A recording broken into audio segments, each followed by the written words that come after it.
I was sipping my morning espresso when the message popped up on my phone, short, cold, and dripping with the same arrogance I'd grown up around. You're no longer welcome at the villa. Don't come back. I set the cup down on the marble counter, letting the rich aroma of coffee linger between us, me and that glowing little screen. Outside the tall glass windows, the sea stretched out like liquid sapphire, its waves catching the sunlight in flashes of gold.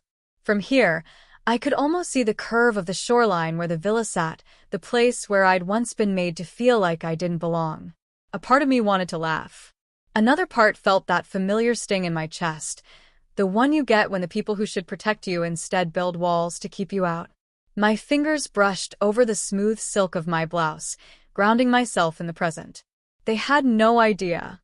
They didn't know about the meetings in distant cities, the contract signed, the quiet empire I'd built while they gossiped over wine. They didn't know that every wave breaking on that villa's shore broke first on my sand. I took another sip, smiled at the irony, and slid the phone aside. The ban was almost sweet, like being told you can't enter a room in a house you already own. I was 21 the last time I set foot inside the villa, as family. It was a summer evening, the air heavy with jasmine drifting in from the gardens. The dining hall shimmered under crystal chandeliers, but the warmth stopped at the table's edge. My uncle's voice carried over the clinking of cutlery, clipped, sharp, and calculated to cut deeper than the knives on our plates. "You have nothing to offer here," he said, not looking at me but at the others, as if my existence was a shared embarrassment. "Best you find your own way instead of living off what others built." I felt my pulse in my ears. My hands trembled under the table, curling into fists against the linen napkin. My mother's eyes darted away, pretending to be fascinated by her wine. No one spoke up for me, not even him. That was the night I left. I remember standing in the villa's grand foyer, staring at the carved wooden doors. My suitcase felt heavier than it was, stuffed not just with clothes, but with the weight of every word unsaid. Just before I stepped outside, my grandmother shuffled in from the sitting room, small, frail, and yet somehow unshakable. She pressed a small silver compass into my hand. "The world is bigger than this island, my dear," she whispered, her voice trembling. "But one day, you might find your way back, and you won't need their permission." I carried that compass with me everywhere, through airports, train stations, nights spent in cheap hostels with peeling paint and flickering lights. It was a reminder that direction wasn't given, it was chosen. The first months away were the hardest. I learned what hunger tasted like, not the skip meal kind, but the gnawing ache of uncertainty. I learned what it was to count coins for bus fare and still walk half the way. I learned how loneliness could sit in the room with you, silent but suffocating. But I also learned something else. Every time I glanced at that compass, I felt a spark, a defiance, a pull toward something bigger.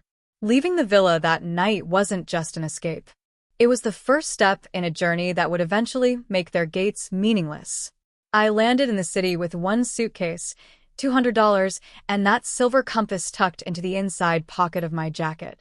The streets felt enormous, loud, and alive in ways the island never was. Car horns blaring, food carts steaming, strangers brushing past without a second glance. For the first few months, I worked anywhere that would have me, wiping down cafe tables, stacking shelves at a bookstore, answering phones in an office where no one remembered my name. It was exhausting, but every paycheck was a tiny declaration, proof I could stand without leaning on anyone. It was in that bookstore that I met Lillian. She was a woman in her late 50s with a sharp bob and sharper eyes, the kind of person who seemed to see past the surface. She would stop by the counter to ask what I was reading, and one day, out of nowhere, she said, "You're too quick for this place. What do you really want to do?" I didn't have a polished answer, just a restless hunger to build something of my own. She listened, really listened, then offered me a chance, an assistant position at her small real estate firm. The hours were brutal. Lillian expected perfection, contracts double-checked, phone calls followed up before the client even thought to ask, research that went 3 steps beyond the obvious. But she also taught me how to see value where others saw nothing, the empty plot of land no one wanted, the crumbling house with a view you couldn't buy twice. I saved every extra cent. My first big break came when Lillian let me handle the sale of a neglected beachfront property. I negotiated harder than I thought possible, closed the deal, and earned a commission that felt like a miracle. I didn't spend it.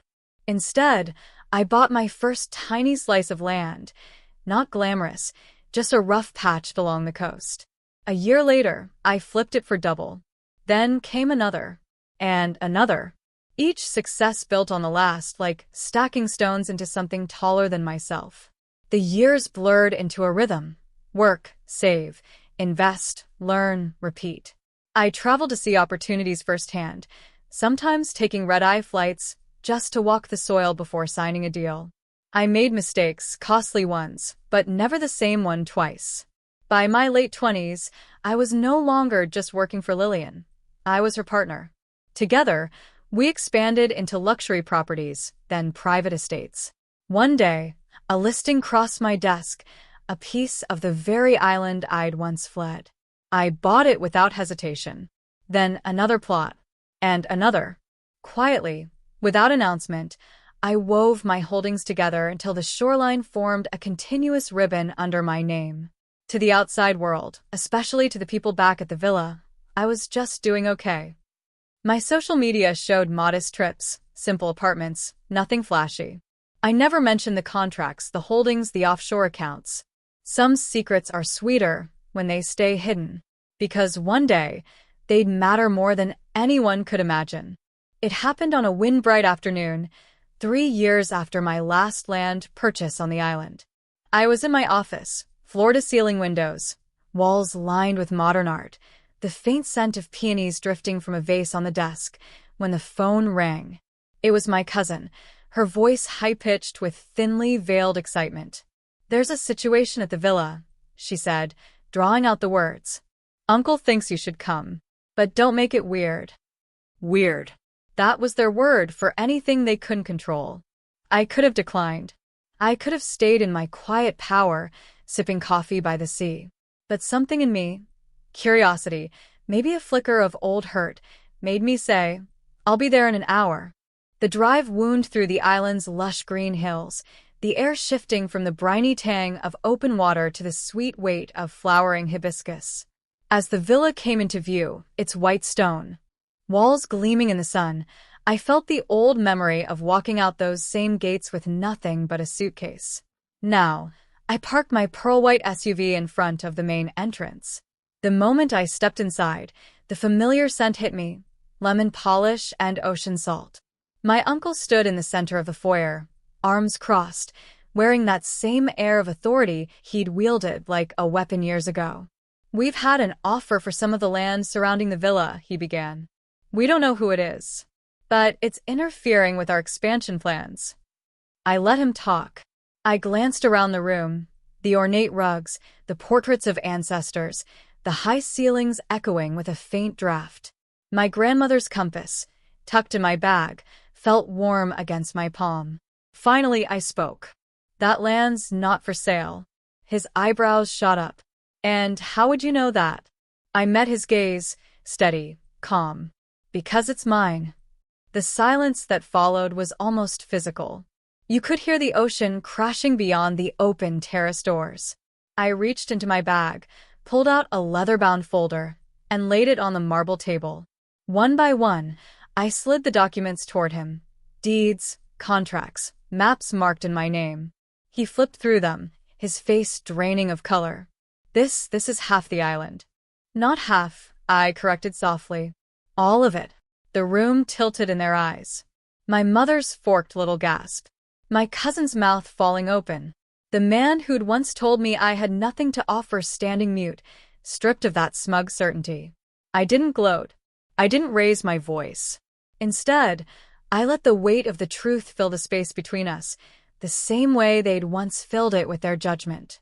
"While you were deciding whether I was worthy of a seat at this table," I said, "I was building the table, and the ground it stands on." My uncle leaned back against the wall, as if it might hold him up. My mother's eyes shimmered, though with what? Pride, guilt, or fear? I couldn't yet tell. I closed the folder, slid it back into my bag, and let the words settle in like a tide coming to shore. "You banned me from the villa," I said finally, not knowing I owned the island. No one spoke for a long time. The only sound was the wind pressing against the terrace doors, rattling them like it wanted to come inside and witness this moment. I could feel every eye on me, the air thick with the unspoken. She doesn't need us anymore. But that wasn't the point. I hadn't come here to burn bridges. I'd already crossed oceans without them. I'd come to set terms, not settle scores. "I'm not here to take anything from you," I said. "The villa can stay exactly as it is. But if you want access to the rest of the island, to build, to expand, to enjoy the land, there will be conditions." My uncle bristled. "Conditions?" "Yes." My voice was steady, even warm. "Every member of this family who benefits from the island will have to contribute to its upkeep, financially, yes, but also in spirit. That means no more dismissing or demeaning the people who make it thrive.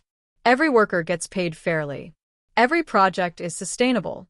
And every person sitting in this villa understands they are a guest on land they do not own." My cousin shifted uncomfortably. "And if we don't agree?" I allowed myself a small smile.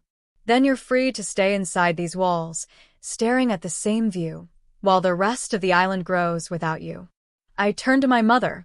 "And you, I want you to finally pursue the art you gave up for this family's approval. No excuses. You'll have a studio space on the coast within the month." Her lips parted, surprise softening her expression. My gaze swept to my younger cousin, always dismissed as the dreamer. "You want to study marine biology? I'll fund it. But in return, you spend your summers working on the island's conservation projects." Then I faced my uncle. "And you will step back from making decisions about the island entirely. You can live in the villa, enjoy the gardens, host your endless dinners, but the days of you deciding who belongs and who doesn't are over." He said nothing, his jaw tight, but he didn't argue. Not because he agreed, but because he knew the land beneath his feet no longer answered to him. "This isn't revenge," I finished. "It's an invitation. To change. To grow. To remember that power is something you hold by lifting others, not by pushing them out." The wind rattled the terrace doors again, almost like applause. Change didn't happen overnight, but I began to see the ripples. Within weeks, my mother's studio took shape on a bluff overlooking the sea, its windows wide to the light. I'd catch her there some afternoons, hair pinned back, paintbrush in hand, her laughter carried by the wind, a sound I hadn't heard in years. My younger cousin sent me photos from her first dive trip, cheeks flushed with sun and salt water, her eyes bright with purpose. She wrote about coral nurseries and baby turtles, about learning to see the ocean as more than a backdrop for postcards. Even my uncle, though still proud to the bone, softened in small ways. He greeted workers by name. He paused to listen when the island's caretakers spoke. He never apologized, not in words, but in those quiet shifts, I saw something better than an apology. The start of understanding. One evening, I walked the shoreline alone, the sand cool beneath my bare feet. The villa's lights glowed in the distance, but here it was just me, the tide, and the moon rising over waters I now owned. I reached into my pocket and pulled out the silver compass. Its surface was worn smooth from years of travel, its needle steady and sure.